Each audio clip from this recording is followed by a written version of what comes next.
মাঠের আন্দোলনে ব্যর্থ, নির্বাচন ঠেকাতে ব্যর্থ।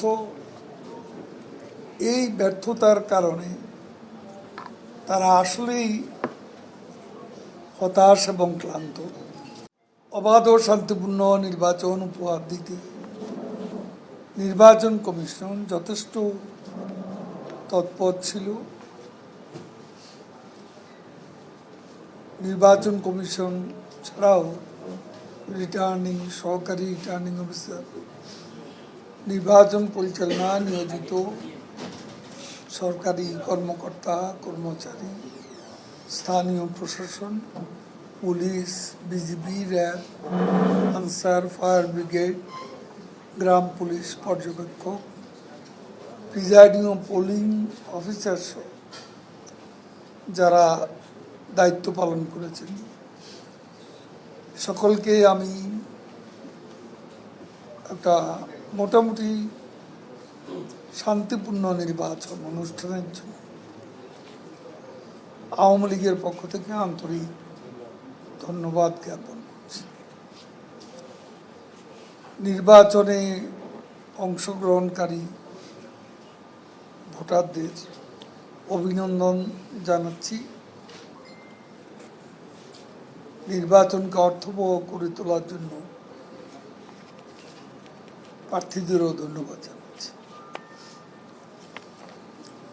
সারা দেশে দু একটি বিচ্ছিন্ন ঘটনা ব্যতীত উৎসবমুখর পরিবেশে নির্বাচন অনুষ্ঠিত হয়েছে।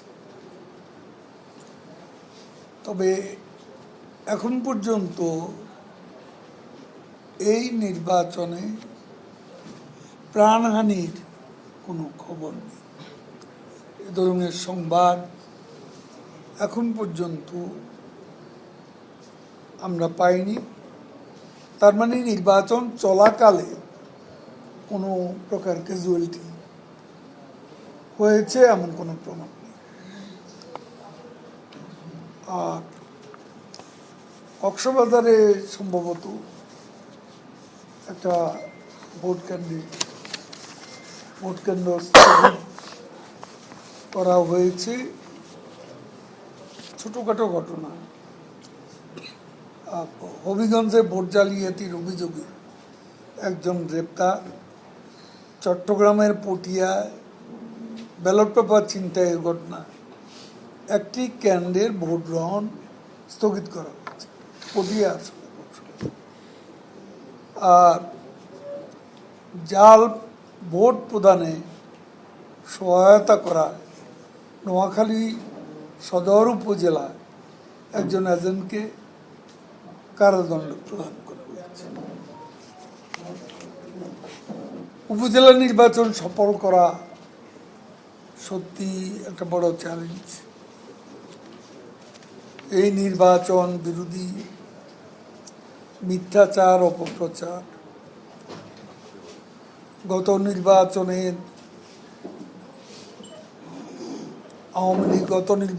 আওয়ামী লীগের বিজয়ের পরও বিএনপি এখন তাদের গলাবাজিটা আগের তুলনায় অনেক বেড়ে গেছে। তারা মাঠের আন্দোলনে ব্যর্থ, নির্বাচন ঠেকাতে ব্যর্থ। এই ব্যর্থতার কারণে তারা আসলেই হতাশ এবং ক্লান্ত। কর্মীদের চাঙ্গা করার জন্য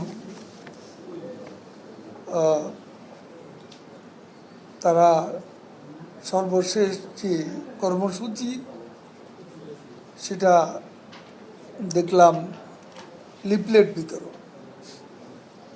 তাদের আন্দোলন এ পর্যন্ত এসে ঠেকেছে। এখন আবার গরমের পর, ঈদের পর নতুন করে আন্দোলনের স্বপ্নে তারা বিভোর হয়েছে। তারা ভেবেছিল যে জাতীয় নির্বাচনের পর দেশে একটা দুর্ভিক্ষ হবে, অনেক প্রাণহানি ঘটবে, তাদের সেই স্বপ্ন কর্পূরের মতো উবে গেছে। বাংলাদেশে একটি লোকও এর মধ্যে না খেয়ে মরেনি।